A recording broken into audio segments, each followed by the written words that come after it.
여러분 안녕하십니까? 오늘 이 시간에는 감동의 결혼식이라는 제목으로 말씀을 나누고자 합니다.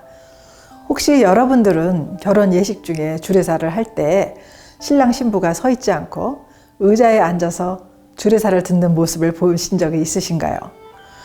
요즘은 결혼 예식이 교회가 아닌 다른 장소에서 하게 되면 그 매니저들이 30분 안에 예식을 끝내달라고 요구합니다. 그래야만 다음 2부 순서 진행과 다른 예정된 것들을 모두 정해진 시간 안에 끝낼 수 있다고 시간을 엄수해달라고 부탁하죠. 지난 9월 초에 일본 선교사님으로부터 귀한 소식이 카톡으로 왔습니다.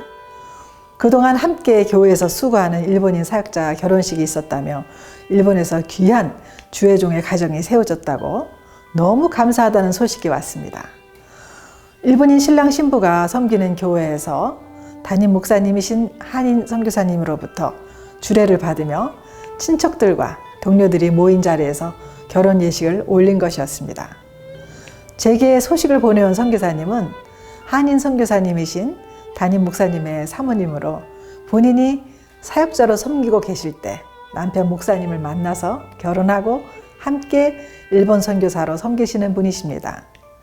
올 봄에 뉴욕을 방문하셨던 선교사님이시라 서로 잘 알기에 저에게 가끔씩 기도 요청과 함께 일본 소식을 보내오시는데 이번에는 귀한 일본인 사역자 주애종의 가정이 탄생했다고 기뻐하시며 제게 카톡으로 알려오신 것입니다. 결혼 예식의 사진을 12장이나 보내주셨는데 사진을 보면서 특이한 점을 발견할 수 있었습니다. 신랑 신부 입장부터 차례로 보내온 사진들을 보는 중에 주례자의 말씀을 듣는 시간 같은데 두 신랑 신부가 정중앙 앞에 의자에 앉아 있는 모습이었어요.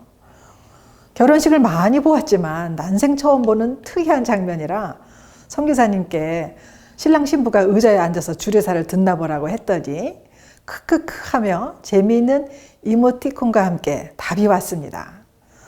남편 선교사님께서 결혼식에는 일본인 가족들이 참석하는데 모두 복음을 모르니까 복음을 전해야 한다며 기회를 놓치지 않으려고 말씀을 오래 한다고, 그래서 결혼식이라기보다 자기들에게는 복음을 전하는 전도 집회가 된다고 하셨습니다. 그런 이유로 주례자의 설교가 1시간이 넘어서 아예 신랑 신부를 의자에 앉혀놓고 말씀을 전한다고 답을 주셨습니다. 그 말을 듣고 얼마나 웃었는지 모릅니다. 과연 김 선교사님답다고, 남편 대신 김 선교사님만이 하실 수 있는 일인 것 같다고 제가 대답했습니다. 아내 되신 선교사님은 자기가 어떤 사인을 보내도 김 선교사님이 신경을 쓰지 않는다며, 그런데 자기는 그게 참 감사하다고 하셨습니다. 사실 일본 사람들은 질서를 잘 지키는 국민성을 가지고 있습니다. 대부분의 사람들이 이 규범을 잘 지키고 참고 인내하는데 익숙하게 길들여진 국민성이 있어서 여러 재난이 있을 때에도 서로 피해를 주지 않으려고 참고 기다리는 모습을 보입니다. 남에게 피해를 주지 않으려는 생각 때문에 전도가 쉽지 않은 이유 중에 하나이기도 하지만 이처럼 결혼식에서 긴 설교를 들으며 끝까지 수근수근거리지 않고 가만히 조용하게 앉아서 경청할 수 있는 것도 일본 사람들이기에 가능하다는 생각이 들었습니다.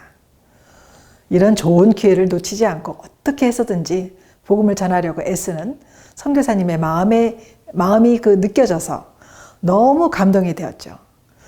디모데후서 4장 2절에 너는 말씀을 전파하라. 때를 얻든지 못 얻든지 항상 힘쓰라는 성경 구절이 머리에 떠올랐습니다. 얼마나 귀한 일인지요. 결혼식에 와서 복음을 듣고 영생을 얻으면 그보다 더 귀한 일이 어디 있겠습니까?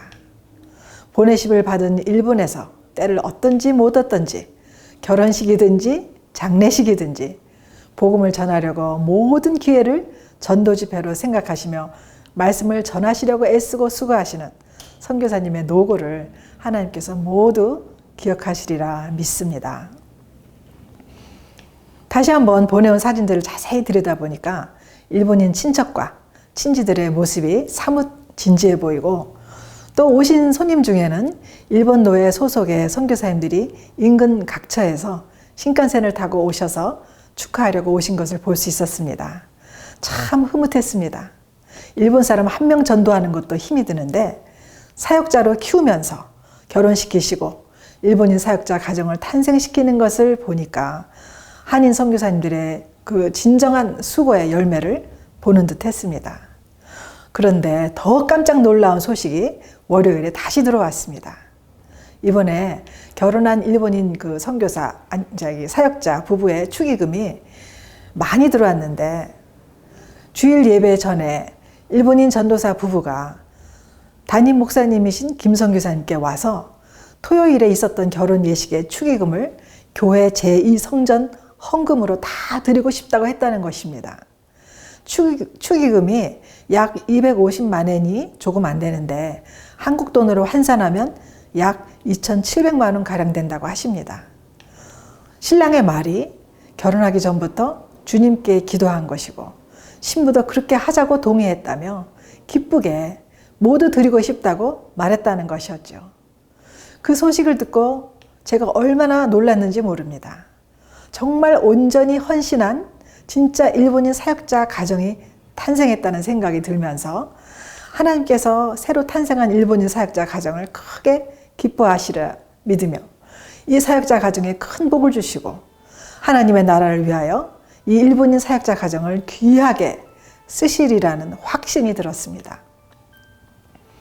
로마서 10장 14절 15절에 전파하는 자가 없이 어찌 들으리요 보내심을 받지 아니하였으면 어찌 전파하리요 기록된 바 아름답도다 좋은 소식을 전하는 자들의 발이여 함과 같으니라고 말씀하고 있습니다.